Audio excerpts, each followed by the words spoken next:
Friends, welcome back to my channel tasty Manju.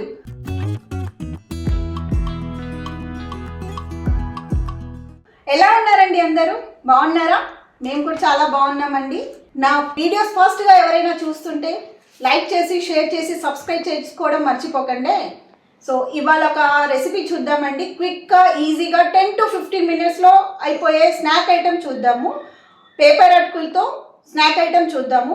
Poha అంటారు, చుడువా అంటారు, అటుకులు అంటారు, ఒకరొకరు ఒక్కో విధంగా పిలుస్తారండి. సో అటుకులు 10 to 15 మినిట్స్లో అయిపోయే ఐటమ్ అండి. మనము రెసిపీలోకి వెళ్ళిపోదామండి. బౌల్ ఒకటి పెట్టుకున్నాము, స్టవ్ ఆన్ చేసుకుందాము. కాస్త తడి ఉందండి, ఆరాక ఆయిల్ వేసుకుందాం. సో ప్యాన్ హీట్ ఎక్కిందండి, ఇప్పుడు ఆయిల్ వేసుకుందాము.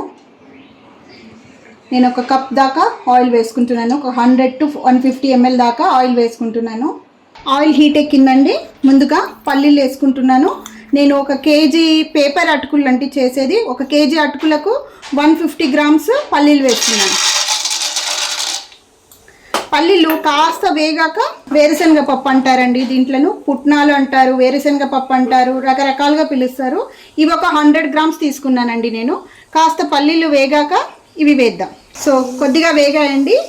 ఇప్పుడు పుట్నాలు వేసుకుంటున్నాను, 100 grams పుట్నాలు.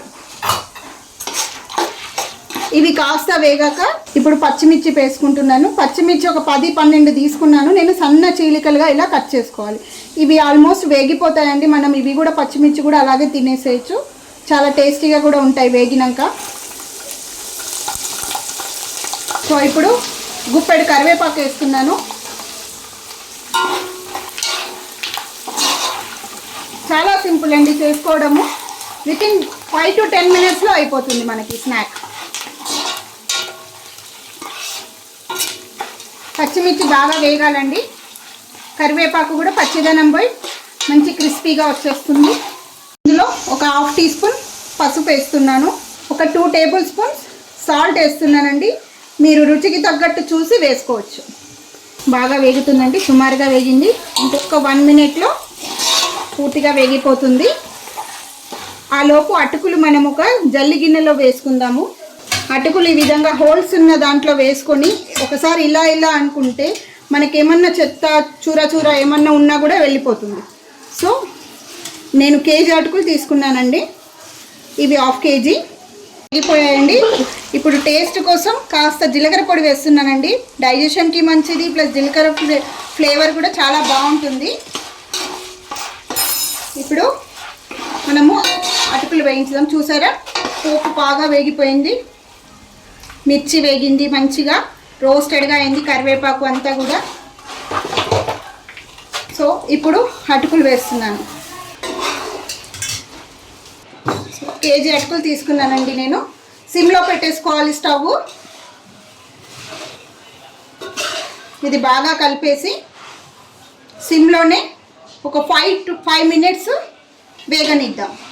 స్పూన్ పెట్టి మాత్రం ఎక్కువగా కలపకూడదండి. 1/2 మినిట్కి ఒకసారి, 1 మినిట్కి ఒకసారి ఇలా ఎత్తేయాలి, అటు ఇటు చుట్టూ ఎత్తేయాలి, మొత్తం కలిసిపోతుంది.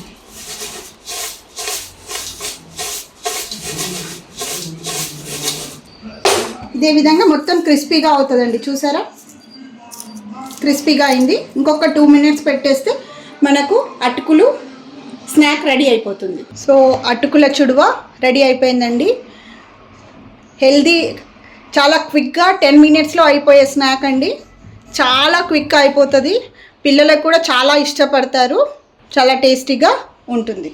ఇవి వేగిపోయాయండి, ఒక బౌల్లోకి తీసేసుకుందాం. కొద్దిగా వేసుకుంటూ వేయించాలి, క్విక్గా వేగిపోతాయండి. ఇలా వేస్తే అలా అయిపోతుంటాయి. ఇవన్నీ కూడా వేయించి ఒక బౌల్లోకి తీసుకుందాము. మంచి స్నాక్ ఐటమ్ అండి, ఈజీగా అయిపోతుంది. వితిన్ 5 to 10 మినిట్స్లో అయిపోతుంది ఈ స్నాక్ కూడా. పిల్లలకి ఈవినింగ్ వచ్చాక ఏం పెట్టాలి అని ఆలోచిస్తూ ఉంటారు కదా, ఇలా క్విక్గా అయిపోయే స్నాక్స్ చేస్తే మనకు 10-15 డేస్ వరకు కూడా ఉంటాయండి. అన్ని రోజులు ఉండవనుకోండి, పిల్లలు ఉంచుతారా, తినేస్తూ ఉంటారు కదా. ఫ్లేవర్ బాగుంటుంది, వేసుకుని తీసుకునేటప్పుడు జాగ్రత్త.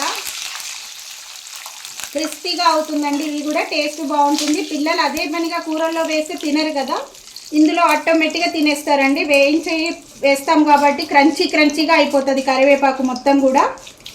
టేస్ట్ కూడా బాగుంటుంది, ఫ్లేవర్ కూడా బాగుంటుంది. ఇలా వేయించుకున్నాం కదండి, పల్లీలు, పుట్నాలు, కరివేపాకు, కార్న్ఫ్లేక్స్. వీటికి ఇప్పుడు మనం మసాలా రెడీ చేసుకుందాం. వెల్లుల్లి వేసిన ముద్దగా రాకూడదండి, ఇలా పొడిగానే ఉండాలి. చూసుకొని వేసుకోండి, మీకు కారం ఎంత అవసరమో అంత టేస్ట్ని బట్టి. నేను వేసిన క్వాంటిటీ నాకు సరిపోతుంది. కారం చాలామంది కొద్దిగా తింటారు, కొద్దిగా ఎక్కువగా తింటారు, ఒకరొకరు ఒకేలాగా తింటారు కదా. సో ఎవరి టేస్ట్ని బట్టి వాళ్ళు వేసుకోవచ్చు. సో ఈ విధంగా కలుపుకోవాలండి. ఇలా పైకి కిందికి వేసుకుంటే మనము ఉప్పు కారం అన్నీ కూడా కరెక్ట్గా మసాలా పట్టేస్తుంది. సో చూసారు కదండి, క్విక్గా 10 మినిట్స్లో అయిపోయే కార్న్ఫ్లేక్స్ స్నాక్స్. ఇందులో మీరు కావాలంటే కాజు వేసుకోవచ్చు, ఎండు కొబ్బరి ముక్కలు వేయించి కూడా వేసుకోవచ్చు అండి. నేను వేయలేదు, మీకు కావాలంటే వేసుకోండి, అది ఆప్షన్. చూసారండి ఎలా ఉంది రెసిపీ? మీకు నచ్చినట్టుందని అనుకుంటున్నాను. సింపుల్ ఇంగ్రీడియంట్స్తో క్విక్గా చేసుకునే ఐటెం కదండి. ఇది నా స్టైల్ అండి, రకరకాలుగా చేస్తారు. నేను చేసే రెసిపీ ఇలా ఉంటుంది. సో చాలా క్విక్గా అవుతుంది, టేస్టీగా ఉంటుంది. మీరు కూడా ట్రై చేసి ఎలా వచ్చిందో చెప్పండి. ఇంకేమైనా మీకు రెసిపీస్ కావాలైనా కామెంట్స్లో నాకు చెప్పండి. నా వీడియో చూస్తున్న ప్రతి ఒక్కరూ లైక్ చేసి, షేర్ చేసి, సబ్స్క్రైబ్ చేయడం మర్చిపోకండి ఫ్రెండ్స్. Thank you.